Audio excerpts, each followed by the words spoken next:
Ask of me, and I will give you the nations for your inheritance and the utmost part of the earth for your possession. Ladies and gentlemen, can I tell you something?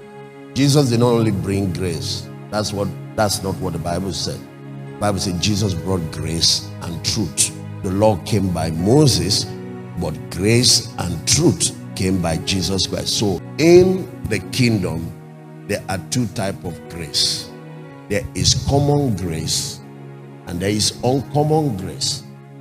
The common grace are free gifts. They are given out of God's generosity and benevolence. Even in nature, we have them like sunlight, like rainfall. You know, even witches have rainfall in their house. And it's God's generosity and mercy that is spread to everybody.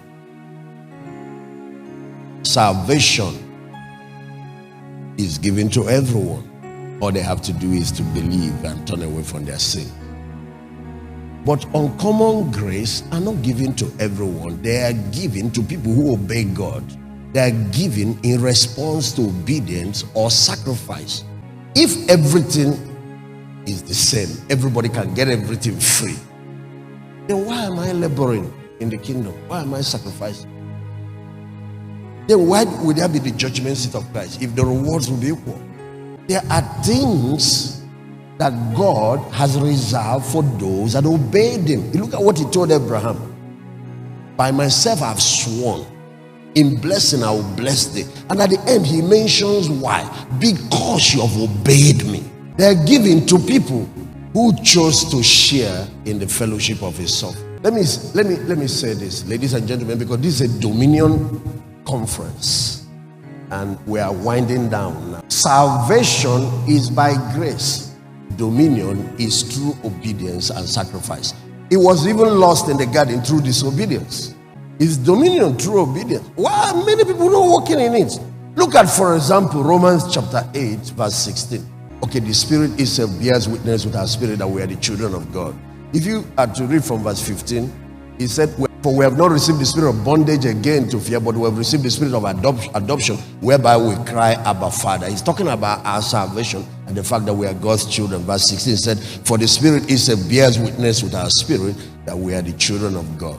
So, in terms of being God's children, no problem. Salvation is free.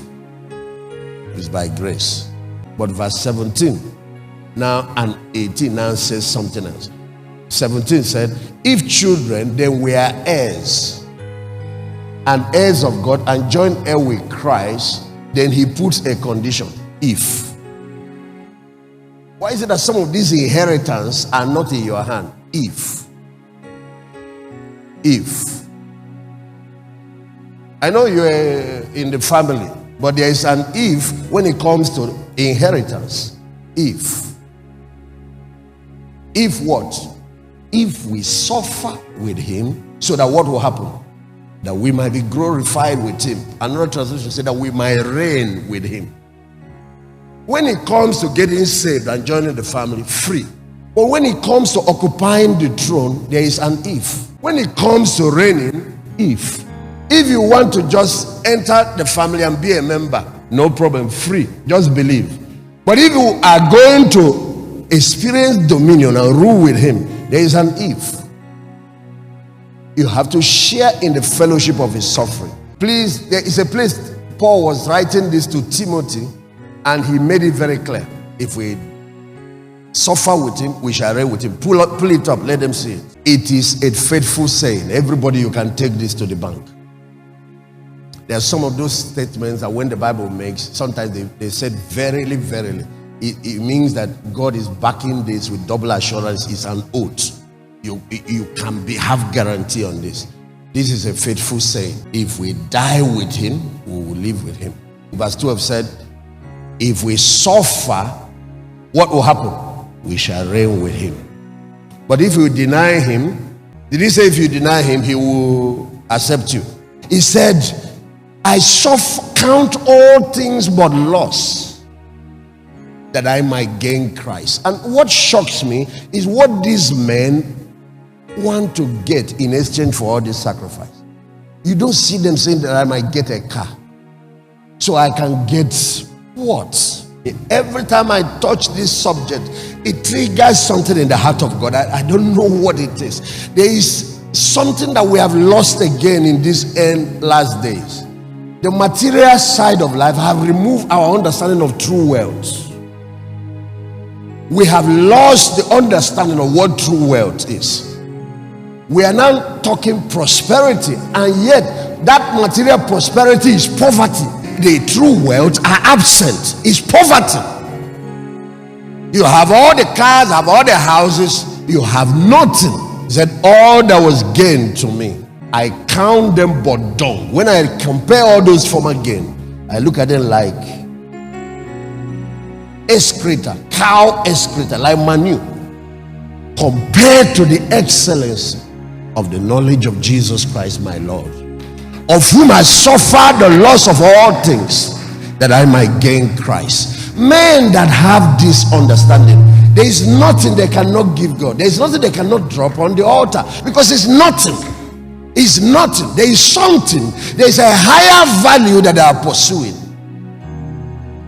You taught us, apostle, you said that sacrifice is giving up something of value in exchange for something of higher value. Is giving up something that I love in exchange for something that money cannot buy me.